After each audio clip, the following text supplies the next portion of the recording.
A'udhu billahi minash shaitanir rajeem. Bismillahir rahmanir rahim. Assalamu alaikum. Oh boy, we have some sleeping people in here. Assalamu alaikum. Alhamdulillah, alhamdulillah, very good.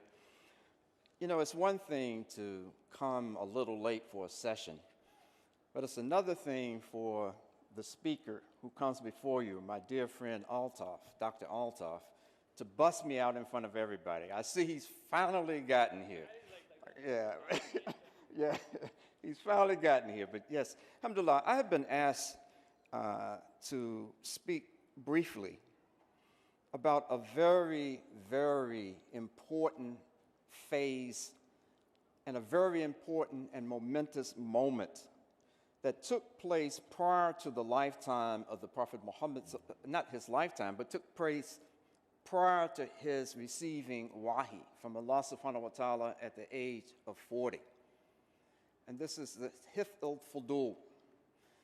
But I want to go back just a little bit before talking about this particular oath, this particular pledge, and talk about something that actually occurred that had set the stage for the leaders of the Meccans to come together and say that we must do something now. We cannot allow the kind of injustice, the kind of lack of compassion, the kind of even bad reputation that we as a city are getting because of these incidents that are taking place right here in our city, in Mecca. And as you know better than I, Mecca was kind of the hub, it was the center of the Arabian Peninsula, not only just because the Kaaba was there, but because the Kaaba was there, those who were the keepers and custodians of the Kaaba, the Quraysh, were looked at as the leaders of all of Arabia, that most of the Arabian tribes deferred to whatever the Quraysh would say. They were known for hospitality. When the pilgrims would come, they were known for showing them slaughtering so many animals, making their comfort of the pilgrims something that they could go back to their areas and talk about how generous and hospitable the Quraysh were. But now we're talking about a time when the Prophet Muhammad ﷺ was 15 years old. And of course, this is many years, 35 years. No, not, yeah, 35 and 15 is 40. Huh? 25? Thank you. 25 years. I'm not good in math. I can't even do simple, basic arithmetic. 25 years before the Prophet Muhammad ﷺ first received revelation at the age of 40. And when he was 15 years old, an event took place that locked into his consciousness, into his spirit, into his heart. And this was something that we'll call the battle, but to be accurate about it, was the battles of Fajr.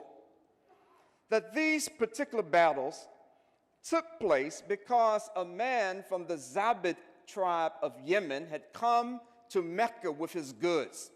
As we know, Mecca was this big trading center, and he had come there to make money and to go back home.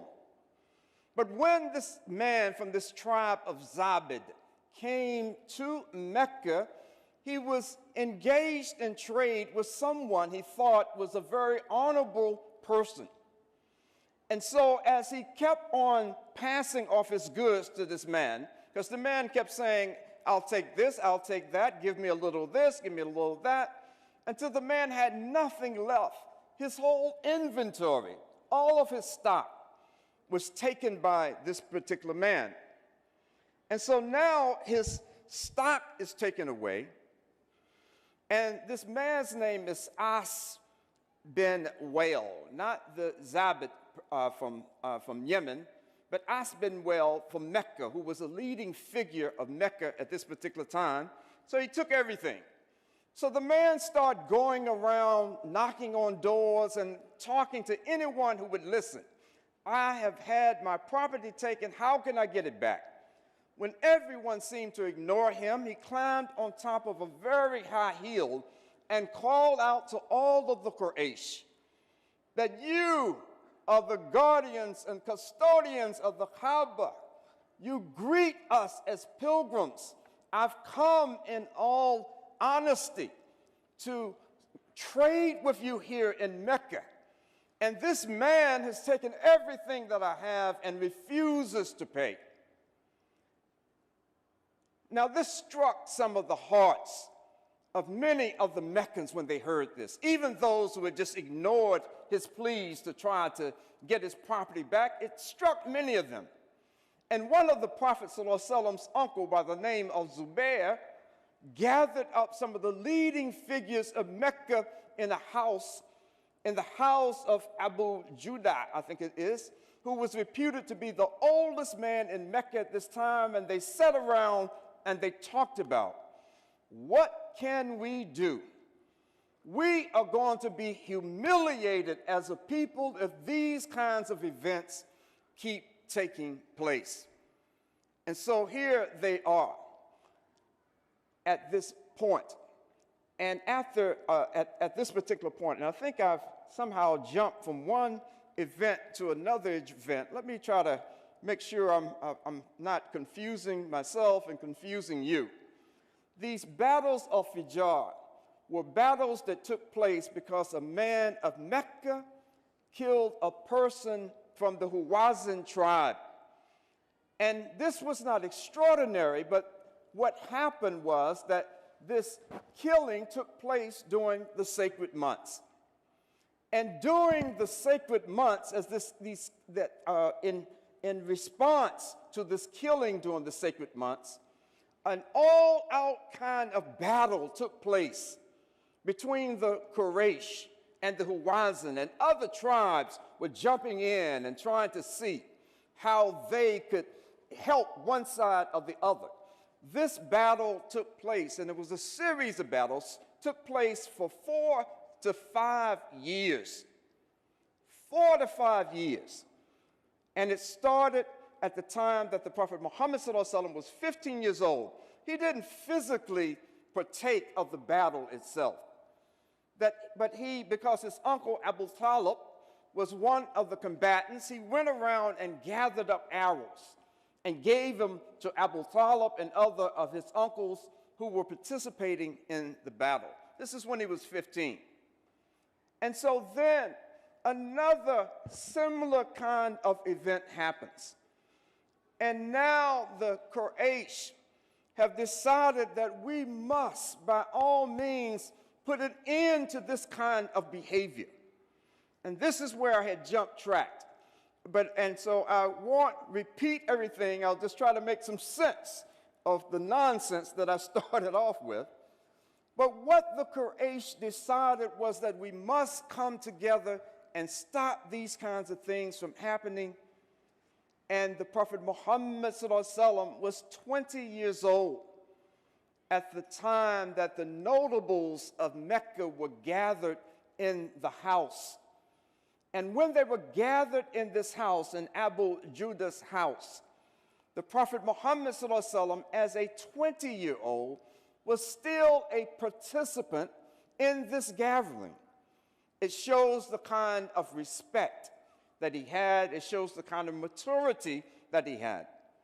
And the Prophet Muhammad ﷺ, later on in his prophethood, made it very clear that he was a participant, he was a witness to the signing of this treaty in Abu Judah's house.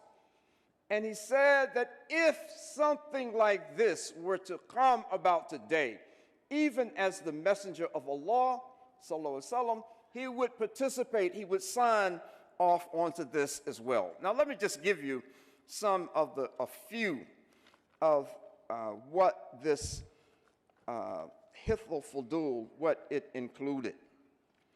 And the first thing was that no person will be subjected to persecution, regardless of whether they are from Mecca or if they are from afar. No one will be allowed to be persecuted, will not be persecuted in Mecca. And those who would sign on would say that, yes, we sign on to this. It had nothing to do with tribe. It had nothing to do with what particular idol that they worship, or none worship anything at all.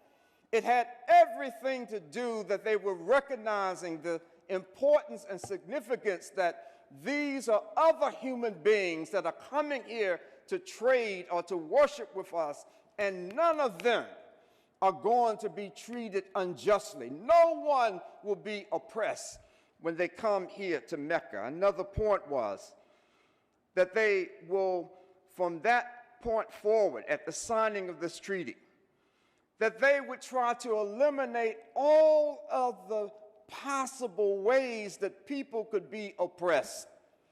That it wasn't enough to just be reactive. They were going to set about, put some standards in place, put some overseers in place who could stop things before they happen. Not like the pre-crime folks that were like in one of Tom Cruise's movie, where they would catch people before they actually committed the crime. It wasn't like that. But they were going to put something in place to try to prevent people being oppressed when they came there.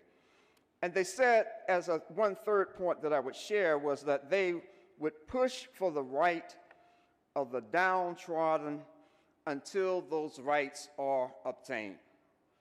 Now keep in mind, this is a society that had a servant slavery system in place.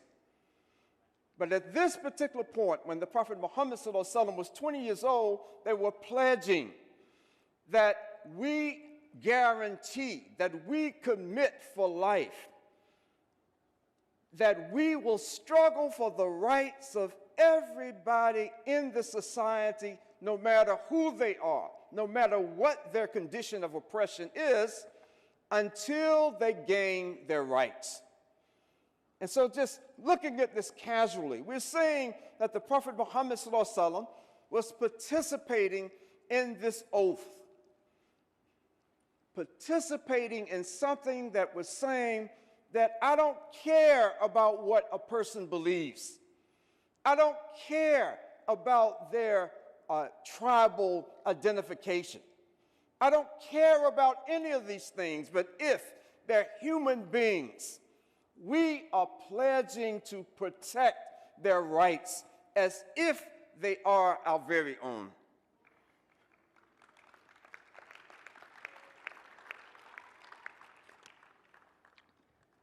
This term, if we're not familiar with, hilf just means an oath. And the Fudhul part just means the people with virtue, or the virtuous. So this pact became known as the oath of the virtuous. When the Prophet Muhammad received revelation at the age of 40, no one came to him and reminded him about this oath that he was a witness to and a participant with when he was 20 years old. Why did they not have to do that? No one had to remind him of this oath because Allah subhanahu wa ta'ala had gifted the Prophet Muhammad with so many wonderful qualities and characteristics, but one of them was a sense of compassion. That no one could ever, no matter what they said about the Prophet Muhammad in a period for 13 years when people were rejecting his mission, rejecting whatever he would say, we never see in the Sirah literature that anyone said that the Prophet Muhammad was not a compassionate human being. That the Prophet Muhammad was one who didn't care about the rights of others. He demonstrated this during these wars, these Fudhul wars. He demonstrated it by signing this oath of the virtuous. No one had to be reminded of who he was when it came for standing up for the rights of the oppressed, regardless of how they believe, regardless of where they were from, and regardless of their stature and condition in life. Brothers and sisters, the Prophet Muhammad life was one that people just admired even those who were enemies of his. They admired his compassion. They admired his sense of social justice. And I want to remind myself, as I remind you, that that aspect of the Sunnah of the Prophet Muhammad sallallahu alaihi wasallam, those verses in the Qur'an are speaking to what is imperative for us as followers of the Prophet Muhammad sallallahu alaihi wasallam.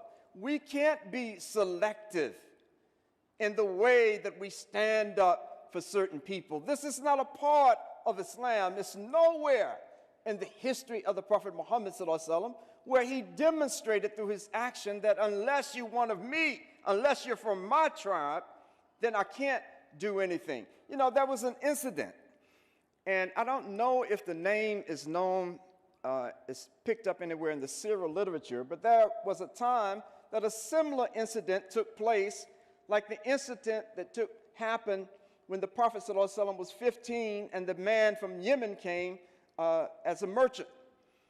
During the lifetime of the Prophet Muhammad ﷺ, when he was in Mecca, and when the persecution of the Muslims was at its peak, there was a man who came into Mecca to trade. And he was unfortunately trading with the Pharaoh, the Firaun of the time of the Prophet Muhammad ﷺ, Abu Jalut. Abu Jalut was one of the worst enemies of the Prophet Muhammad ﷺ and the Muslims. And so this man didn't know anything about the character of Abu Jahl, so he did a similar thing, and he was trading with Abu Jahl. Abu Jahl kept saying, I'll take this, I'll take that, until the man had nothing. And this man, like that Yemeni years before, started going around, knocking on doors, going from one person sitting around the Kaaba to the next, imploring them, please, this man, Abu Jahl, has taken my merchandise and is refusing to pay for it. And so someone said, trying to make a joke, trying to give everyone a good laugh, someone said, told the man, I'll tell you how you can get your goods back. Go to Muhammad sallallahu alaihi wasallam, go talk to Muhammad. He's at his house right now. If you go to Muhammad sallallahu alaihi wasallam, he will go with you and get your goods. He can tell you how to get them back. So it was a big joke. It was a joke because Abu Jahl was the chief enemy of the Prophet Muhammad sallallahu alaihi wasallam. And so the man went to the Prophet Muhammad sallallahu alaihi wasallam and knocked on the door and told our Prophet sallallahu alaihi wasallam the story. And the Prophet Muhammad sallallahu alaihi wasallam didn't hesitate and say, I wish I could help you, bro, but I can't do anything. They are beating me up every time I even try to pray at the Kaaba. That I have Sahaba who've been tortured to death. So what can I do? I can't help you, bro. I wish I could. No, what he did was to immediately go with this man to the house of Abu Jahl and knock on his door and demanded of Abu Jahl that he return the property or he pay for the merchandise that he had stolen from this man. Stolen right in front of his face, just bogarted, took the man's property. So the Quraysh was standing around, and I can just imagine the one who came up with this idea, go to Muhammad, he'll tell you what to do. That they're standing around about to bust a gut. They're going to laugh till they can't laugh anymore. But Abu Jahl did a strange thing. Abu Jahl looked and stood and talked for a minute, and he turned around and went back into his house and just kept bringing the man's stuff out until he had all of his property. Prophet Muhammad sallallahu alaihi wasallam went back to his house. The man took his goods and went back to the market. But those who had sent the man were standing around. They were alarmed now. Abu Jahl, you are our leader. How could you do this? What were you thinking about? Allowing this man to get his goods back at the hands of Muhammad sallallahu alaihi wasallam, our most avowed enemy. And Abu Jahl said that you didn't see what I saw. You just didn't see it. That I saw this big camel over Muhammad ﷺ's shoulder, and it was the meanest, most vicious-looking camel I'd ever seen in my life. And I was afraid that if I didn't give the property back, then this camel was just going to devour me. It was just going to attack and eat me up. And this was another one of the miracles that Allah subhanahu wa ta'ala had for the Prophet Muhammad ﷺ. And I truly believe that this was not just the story of a miracle. It was a fixed example for Muslims for all time, that how we stand for justice is not and should not be determined by whether or not we are the strongest people in the land or we're the strongest individual on the block, but it should be determined by what is right and our capacity to try to make something that's wrong, that's clearly wrong, to try to make it right. Brothers and sisters, got one fan out there, alhamdulillah. Brothers and sisters, I can remember, and this has been quite a many moons ago, but now I think it's actually 44 years ago, when as a student at Howard University, Dr. Hussein's place of employment, we consider him a Howard person now, no matter where you went to school. This is a Howard man sitting here. That I can recall as a student at Howard University before embracing Islam, and at a point when I was starting to have more interest in Islam and doing something about it, trying to get material, trying to find a masjid, and wanting to know more about this faith. And what was a turning point in my life was that I was turned on, of course, where I went to, Masjid al-Ummah, Community Mosque, the headquarters of the Islamic Party in North America. They were selling books. So while I was there, they said, well, look, you can't leave unless you buy this Qur'an. I said, okay, never seen the Qur'an in my life. And then one of the brothers said, oh, yeah, there's another book that might help you understand Islam. And it was a book that didn't contain a single ayah, not one. And actually, thinking about it, it may have to go back and look at it. It may not contain a single prophetic hadith. And the book was called Towards Understanding Islam by Maulana Abu Ala Maududi. And the one thing that caught my heart and would not let it go was where Maulana Maududi was saying that we as human beings come into this world as Hilful Fudhul, that we are the vicegerents of Allah subhanahu wa ta'ala on earth, that this is a right as a human being that all of us have. No one can grant you this life, this right, because our Lord has already given it to us. And it was something about that and the way he was expressing it. It was something about don't let someone take your dignity or deny you what Allah subhanahu wa ta'ala has given you. And at that stage in my life, this was right on, bro. This is what I want to hear. This is what I needed to hear.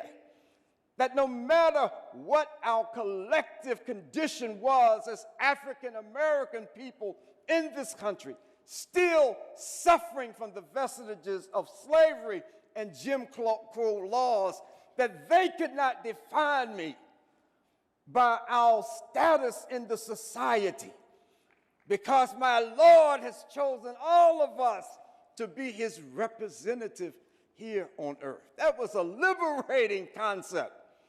It was perhaps the most liberating concept at that time that I could have experienced in my life. And so Islam attracted and pulled me in off of this idea of this equality of all human beings from a book that didn't contain a single ayah of Qur'an, but was emphasizing the necessity for us to understand that no one should be able to devalue you as a human being. No one should make you feel inferior because of the status that all of us are given by Allah subhanahu wa ta'ala when we accept this duty and responsibility to worship Him and to worship Him alone. Brothers and sisters, let me give you one other point. And I'm sure that all of in the other lectures that you've heard, I'm sure that most of these other things have been already said. So I'm just making some assumptions. So I'm not going to repeat certain things that, based on topics, I think you would have already heard. But another very attractive message that comes from the Prophet Muhammad sallallahu alaihi wasallam, out of the spirit of compassion, out of the divine imperative upon Muslims, out of a sense of responsibility that you and I have, not to be followers of the crowd, no matter what society we're living in, not to be a follower, but to gauge, to think critically, to determine for ourselves, is this right according to the book of Allah and the sunnah of the Prophet Muhammad sallallahu alaihi wasallam? Is the condition that these people are living under, is this right? Do I have a duty and responsibility to try to do what I can to help the condition of the people? And that is this particular hadith where the Prophet Muhammad sallallahu alaihi wasallam made it so clear that if you and I see something that is wrong in the society, if we step out in this hallway and we see two young boys fighting or two young girls fighting, but yet I say, well, I'm going to another session. I don't have time to get involved with that. I'm rushing to another session.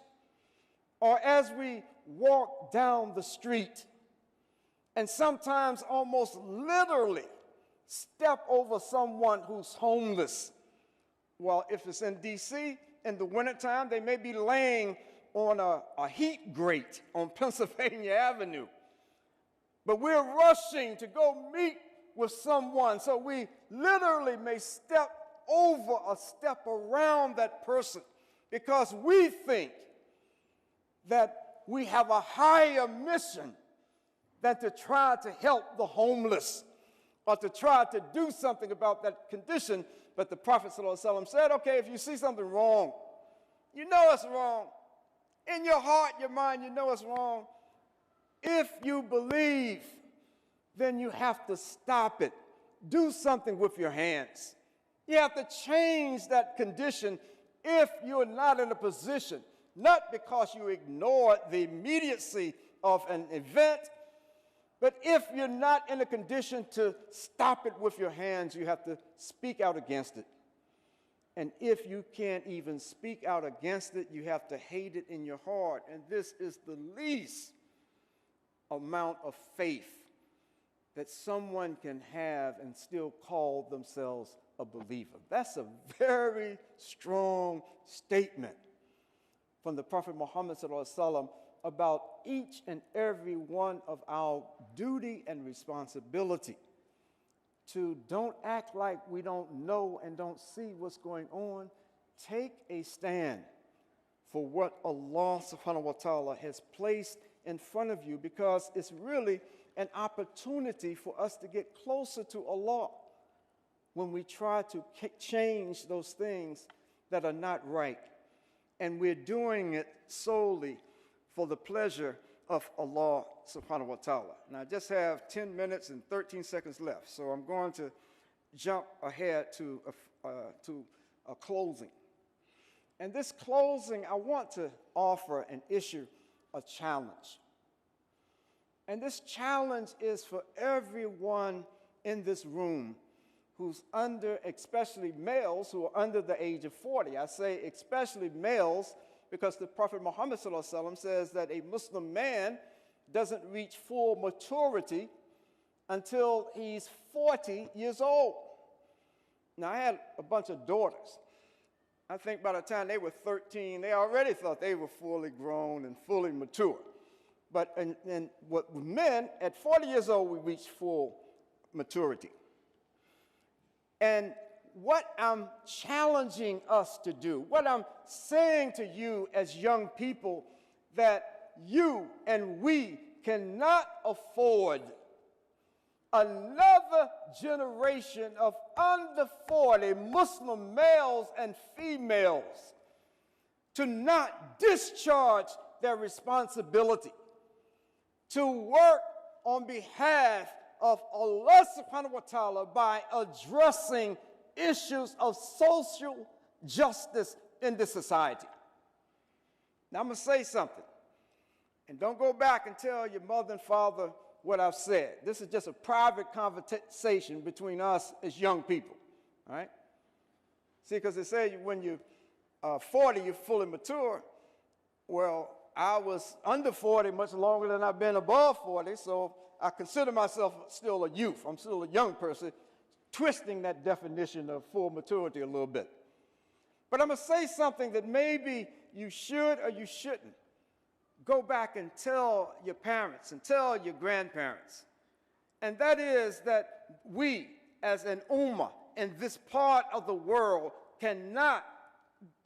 we can't afford to have another generation of young people not step up and speak out and address the injustices that are so pervasive in the society today. We can't afford it. One of the reasons I honestly believe is a reason that we haven't advanced any more than we have, and I understand this. I understand that when a group of people immigrate to another land, Muslim, non-Muslim, or any other person, that it is natural. It may even be expected that when they initially arrive in a country that they don't become critical of the people who are hosting them in that land. And this may continue through the green card process, through the citizenship process, but at some point we have to recognize that we can't prolong, we can't delay any longer, not 1 second longer, having you step up. Don't act like you, for the most part, have just come into the country, because most of you were born here. You may even be in a family of a second generation who were born in the United States. So the natural propensity, this natural inclination to be in a land as a person from an immigrant family and not speak up and act up, and sometimes when necessary act out, let's break that chain right here. We've had enough of that.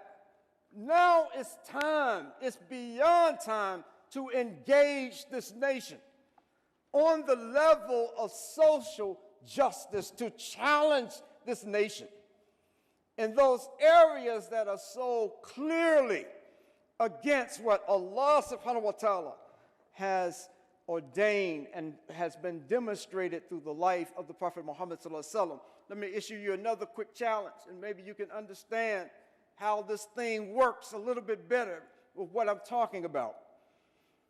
If you want to understand America, the United States, go beyond your civic, your social studies, your American history books and classes.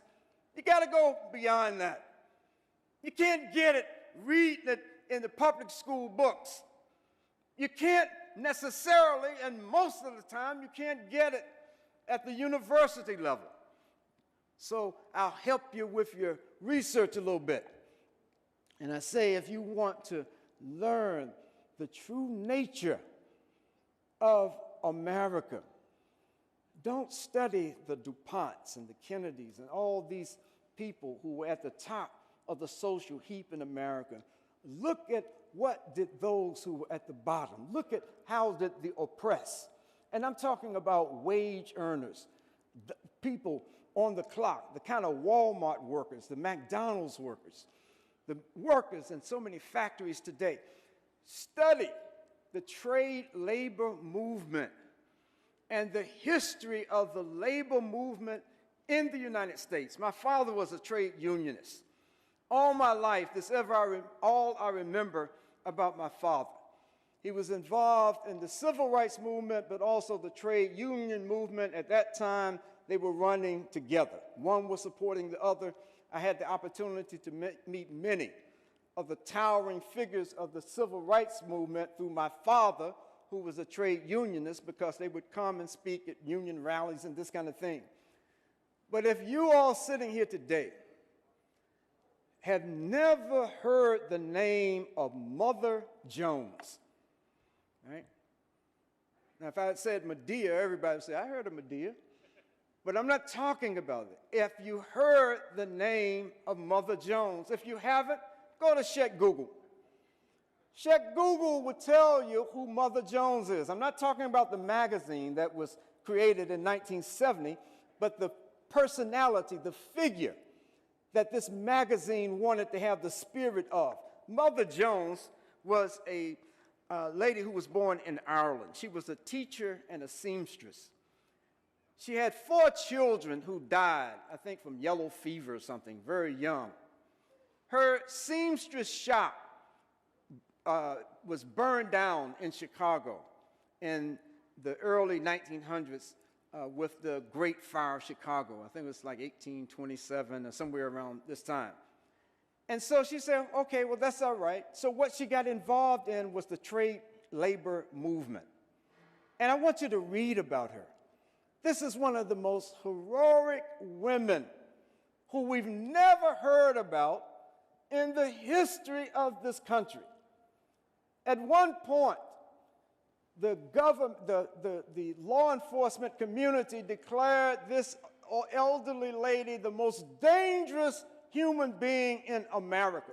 Why was she so dangerous? Because she was organizing mine workers.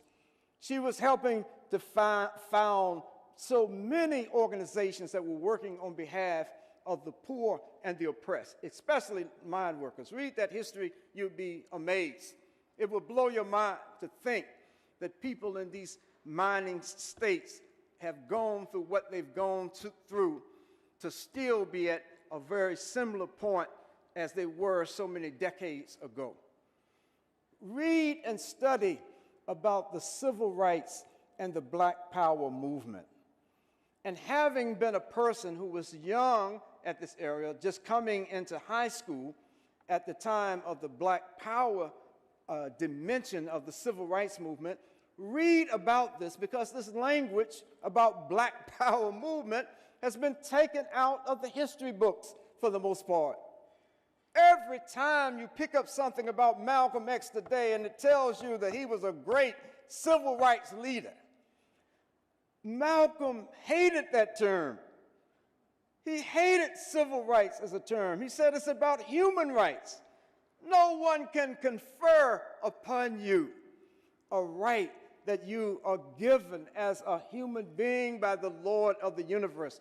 Read the history of these movements and develop an understanding. Because on many things, we don't have to and need to recreate the wheel. There are models that we don't have to follow, like you're trying to put together a model car or something. We don't have to follow everything, but there are lessons that we can learn from some of these social justice movements who have made such significant impact on this country that we are benefiting from so many rights from. We are standing on the shoulders of those who came before us.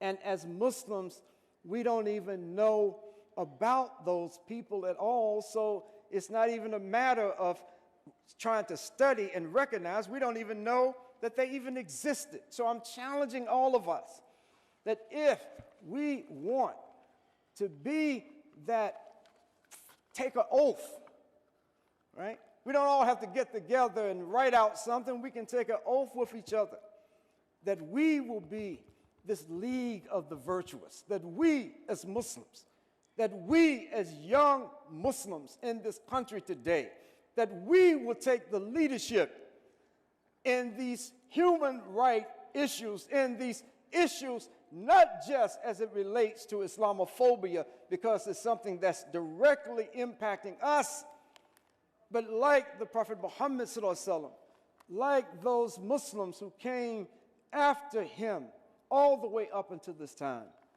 that you and I take an oath, we make a pledge that we are going to model our work in the example of this league of the virtuous. Assalamu alaikum.